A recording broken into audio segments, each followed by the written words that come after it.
What's the difference of an idea actually making it through this early struggle to becoming something that can be sustainable, fun, flourishing? Yeah. So in our organization, we're very entrepreneurial. So we're always starting stuff, right? Everyone wants to start something. And in business, it's about 80% failure rate. And there's a variety of different reasons, but some of it is just you don't have any cash. Like it's the first few years just trying to find enough cash and then trying to find that one thing that you're good or maybe two things. And in the predictable success, they call it a profit, like your sustainable profit margin. Like where can you find that sustainable thing that you're good at? Mitch, you guys found yours over at your business. With our YWAM locations, it's trying to find the one or two things, and it helps them get out of that early struggle. And the next stage in that is called fun. And in our organization, we're trying to help locations determine, do you want to stay in fun, a little bit smaller, you're growing, you're having a great time, lower systems, it's not complex yet, and make a decision. If you keep growing, like Cambodia and Lakeside, where I'm from, you end up in what you're trying to get to predictable success, which means you have the right systems and processes that can support and to scale up the things that you're doing. So for Lakeside, we went from 25 staff, not doing a whole lot, to all of a sudden we had 18 training programs, 160 staff. We're working in all these different nations and all sorts of things. So that was kind of that scale up. And so we had to get our act together and figure out those processes and systems, but at the same time, not letting the processes and systems take over and just become very bureaucratic, Right. So trying to keep a visionary entrepreneur piece. Our organization, honestly, like management, systems, they're like swear words, right? So trying to say, okay, no, they can really serve us. Yeah. And it really is sort of things that help us grow and stay sustainable and healthy.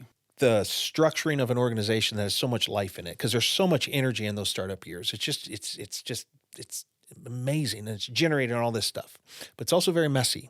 And so we put structure in place, and then those structures, that energy can be very scared of structure. They're like, don't systematize me, right? You're going to kill the innovation.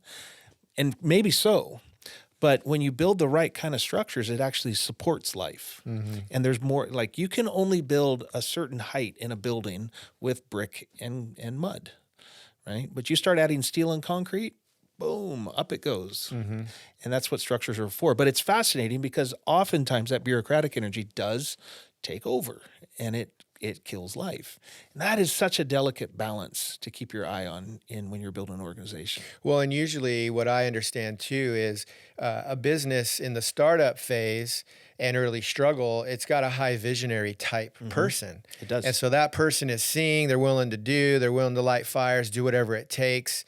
And then at some point, they're usually joined by an operator. And that person is more of a doer. They know how to get things done. And together, that combination is actually a winning combination as to why many companies make it out of early struggle and the fun, because they had the right combo. But then the processor comes in, and the processor is needed, especially for scale, exactly what you just said, growing and putting some infrastructure to it. But if the tendency is, if we start to over-process, the visionary and the operators leave. So then you're left with only processors, which that isn't good, for the long haul either. So it's trying to just keep this balance of knowing how to play, like, we talked about you being collaborative, but at some point, who do you pull in who can do the thing that you need to get you to that next stage? Yeah, I spend a lot of time just being able to work with organizations, to figure out where they're at, where they want to go, and then just try to give them the tools for that. But the big thing in our organization really is choosing. And sometimes people don't know they have a choice to actually stay in this fun stage where you're growing, it's more addition, or multiplication by like the J curve of scaling. And for some organizations, that's the right call, but not for everybody, especially in our organization. So we spend a lot of time convincing our organization to stay in the fun stage and just really do a great job in that. Yeah, grow, have a fun time, keep it low on the systems and structure. And in that stage, you actually have visionary, and then you've got these visionary operators. They're out just doing their stuff. And you can really have a great time, and you can go for a long time in that structure. It's they call it fun because it is fun. Yeah. Yeah, it is. Well, axiom of business is growth eats cash. And so to actually scale a J curve is incredibly stressful to keep that engine going. But it also burns your attention. It burns energy. It is a heavy lift. And I listen to a lot of young entrepreneurs who are trying to scale something and have a work-life balance. And I'm like, yeah, you pretty much signed up to have your hair on fire and trying to run for a fire hydrant for 4 years. We call that whitewater. Okay, great. In the predictable success model. So you've decided, or sometimes you don't, you just all of a sudden end up in whitewater. You were having a fun time. Yeah. Then all of a sudden something happened. You're like, what's going on? Like something went viral. Yeah, and you're we're like, this is dropping amazing. balls. Yeah. We can't do this. And all of a sudden you find yourself starting to scale up. And they call it whitewater. Yeah. And at that point, you make a decision to say, will we take what it takes to move through this and get to predictable success? Or should we just say, look, let's not complicate it and just go back to fun? Yeah. But I know like Mitch and other organizations, they will say, let's do it. And then it's about getting the right team. Yep. And you really got to get that right team in place because What it's is really the- hard to do it by yourself. What is the right team? What do you mean by that? Well, in this predictable success model, it's having a visionary. It's having your operator, and a visionary is all about the why. Operators are all about the what needs to get done. They hate meetings. They just they get stuff done. Like he likes to use, they get stuff done, right? And then your processors is about how are we going to get it done? And then you've got a synergist, and they're great team players, right? And they keep everybody else working together because normally the visionary operators, they can't stand the processors. Processors are slowing everything down. How are we going to do that? I got a million questions. But in order to really J-curve and be in that predictable success, those four are working together. Yeah. And they're not naturally able to work together. So that synergist piece really helps a lot to say, hey, you guys, we need this together. So what's the key to, so the working together, collaboration, teamwork, all that stuff, that's often a bit of a magical thing when it happens. And you can see it happening, but it can be difficult to predict it or engineer it to happen. Yeah. But you're talking as though there are some keys or elements that you've learned that allow you to have a higher probability of that.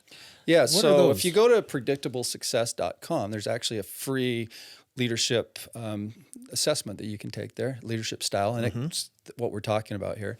And so one of the things, even just recently, just this week, we worked with Mitch's team and did that, and everyone can kind of assess themselves and find out, well, who are your visionary operator processors? And Mitch happens to be a dominant visionary. Really? Yeah, I know, it's kind of crazy, right? I learned something new. But he also has a dominant processor on the team. But then also there's people that are a mix. And so as we started to look at their team, you can kind of see, you know what, actually you're pretty level overall. Now, if we were to pull Mitch off of that team, the processor actually starts to get a little bit higher on that team. So they'd have to be a little careful because you got to have a strong visionary. Otherwise, it does start to want to pull to the bureaucratic side of it, and you just over-process. How do you create a culture? What elements do you put in place to help those people who are often at odds or there's tension there? How do you help them to build that teamwork?